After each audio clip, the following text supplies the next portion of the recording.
Good evening, all student and all hearing my channel person। तो आज हमारा यानी बहुत ही शुभ घड़ी का दिन है। आज का दिन हमारे लिए बहुत ही शुभ घड़ी का दिन है 26 जनवरी। चूंकि 26 जनवरी को हमारे देश का संविधान लागू हुआ था और गणतंत्र दिवस के रूप में घोषित हो गया। चूंकि देश के प्रथम गृह मंत्री छोटे छोटे रियासतों को उसी दिन 26 जनवरी 1950 को एक साथ मिलाया था, जिसके कारण उस तब से हम गणतंत्र दिवस के रूप में मनाते हैं। हमारा देश अंग्रेजों से बहुत दिनों तक संघर्ष करता रहा। लगभग अंग्रेजों का 250-300 साल हमारे यहाँ शासन था और हमारे ऊपर जुर्म पर जुर्म ढाते गए। जब वो बर्दाश्त करने की सीमा पार कर गई तो लोगों में तरह तरह का सोच उत्पन्न हुआ। लोग संगठित हुए, हिंदू, मुस्लिम, सिख, ईसाई सब में भाईचारा का बंधुत्व आया। सब एक साथ कंधे से कंधा मिला करके वो जाकर के आजादी की लड़ाई का बिगुल बजाए। तो आजादी के इसमें पहला सबसे बड़ा मुख्य कारण था क्योंकि चूंकि जो कर्मचारियों की नियुक्ति करते थे उसमें भेदभाव करते थे। अपने कर्मचारियों को उच्च पद देते थे और भारतीय कर्मचारियों को निम्न पद देते थे। इसके बाद जो भारतीय कर्मचारी सैनिक से सिपाही थे, सिपाही आंदोलन 10 मई 1857 को राजमंगल पांडे के द्वारा बैरकपुर से शुरू हुआ। तो इसमें यह हुआ कि जो गाय और सुअर की चर्बी लगी होती थी, तो राइफल में कार्टेज को लोड करने से पहले उसे मुंह से खींचना पड़ता था, तब इसके बाद राइफल को लोड किया जाता था। जब हिंदू और मुसलमान दोनों सैनिकों को यह पता चला, वहीं से उन्होंने बगावत शुरू कर दिया। इसके बाद सुखदेव, राजगुरु, मंगल पांडे, वहीं से हमारा पहला स्वतंत्रता संग्राम शुरू हो गया। तो उसी पर चूंकि कुछ चाटुकार लोग थे जो हमें इतनी लंबी दिनों तक लड़ाइयों को झेलना पड़ा, नहीं तो कुछ दिन उसके पहले ही लड़ाई समाप्त हो सकती थी। तो यहां हमने कहा है सच्ची बात और कुछ सामान्य ज्ञान। तरक्की की फसल हम भी काट लेते, थोड़े से तलवे अगर हम भी चाट लेते। हाँ, बस मेरे लहजे में जी हुजूर ना था। बस मेरे लहजे में जी हुजूर ना था। इसके अलावा मेरा कोई कसूर ना था। अगर पल भर को भी मैं बेजमीर हो जाता, यानी अपने ईमान को मैं खो देता, यकीन मानिए मैं कब का अमीर होता। तो इस तरह कुछ लोग ऐसे हैं, तो बहुत ज्यादा गहराइयों में नहीं जानना चाह रहे हैं। तो कुछ लोग अंग्रेजों के से मिले रहते थे, उनकी गुलामी करते थे और जिसके कारण हमें इतना संघर्ष हमारे देश के सपूतों को झेलना पड़ा। और उन वीर माताओं को जिन्होंने ऐसे वीर सपूतों को जन्म दिया है और जो हमारे देश की लड़ाई के लिए अपने प्राणों के निछावर किए। जैसे आप जलियांवाला बाग हत्याकांड देखें, निर्दोष लोगों, जनरल डायर ने वहां फायर करवाया था 13 अप्रैल 1919 को। फिर अल्फ्रेड नोबल में चंद्रशेखर आजाद जब उनका लास्ट गोली बचा था तो उन्होंने कहा जिंदा मुझे कोई अंग्रेज पकड़ नहीं सकता है।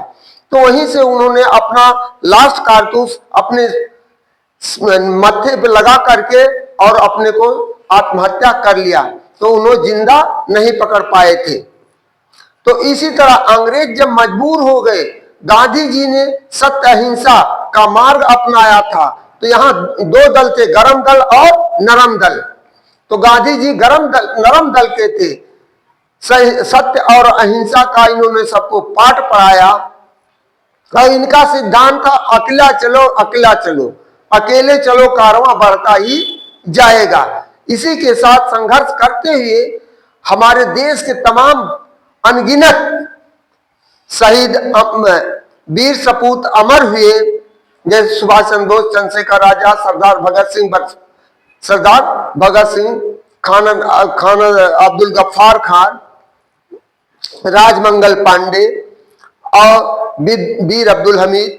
तो ऐसे तमाम लोग हुए जिसके कारण आज हमको आजादी या मिली और ये सौभाग्य हमें प्राप्त हुआ कि हमारा स्वतंत्र होकर के कहीं पर किसी भी चीजों को बोलने में हमें पूर्ण अधिकार मिला है, ये संविधान के द्वारा मिला है।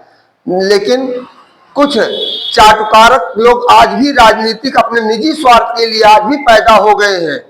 जब बताइए देश आपका 1950 में आजाद हुआ था, पूर्ण आजाद हुआ था, तब भी आप देश के प्रथम प्रधानमंत्री ये 60वां अवस्था में, लेकिन उन्होंने किसी भी देश के सामने अपने को झुकने नहीं दिया और देश को उन्नति की तरफ दिन प्रतिदिन बढ़ाए।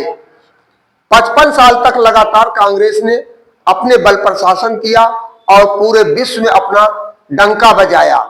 हर प्रकार का जो कमियां थी उसको उन्होंने पूर्ति कराया। लेकिन 2014 से आज की स्थिति हमारी ये हो गई है कि हम विकास की तरफ ना जा करके विनाश की तरफ जा रहे हैं, क्योंकि यहाँ अंधविश्वास की तरफ ज्यादा ढकेला जा रहा है। शिक्षा स्वास्थ्य पर कोई विशेष वर्तमान सरकारें हमारे नहीं दे पा रही है। केवल झूठी अफवाह, जितना पैसा कहीं इधर धर्म में कहीं उधर धर्म में प्रचार में झूठी अफवाह फैला करके, यानी जो जितने तेज से झूठ बोल ले जाए, अगले सच को बोलने ही ना दे, वही सबसे बड़ा बहादुर है। ईडी सीडी तमाम प्रकार के, लेकिन हो सकता कि अंत आ ही जाए।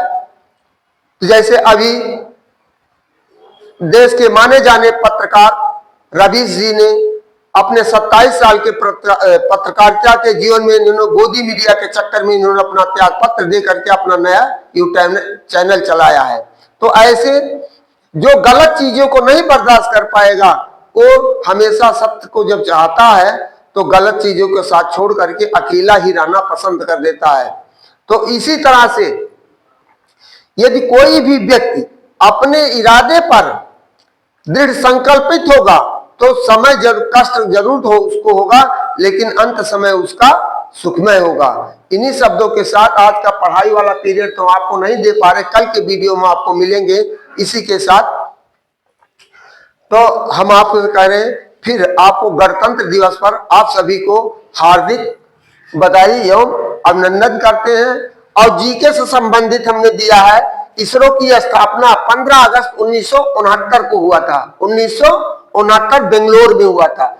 इसरो के प्रथम चेयरमैन श्री विक्रम साराभाई थे और इसरो के वर्तमान चेयरमैन डॉक्टर वी नारायण, और इसरो का मुख्यालय बेंगलुरु है। तो यहां से प्रथम चंद्रयान, द्वितीय चंद्रयान, तृतीय चंद्रयान लॉन्च हुआ, जिसमें प्रथम चंद्रयान जो है 22 अक्टूबर 2008 को हुआ और यह सफल हुआ। द्वितीय चंद्रयान लॉन्च हुआ 22 जुलाई 2019 को, लेकिन यह असफल हुआ। तृतीय चंद्रयान फिर लॉन्च हुआ 14 जुलाई 2023 को, इसके सफल हुआ और इसके अध्यक्षता कौन कर रहे थे? यस सोमनाथ।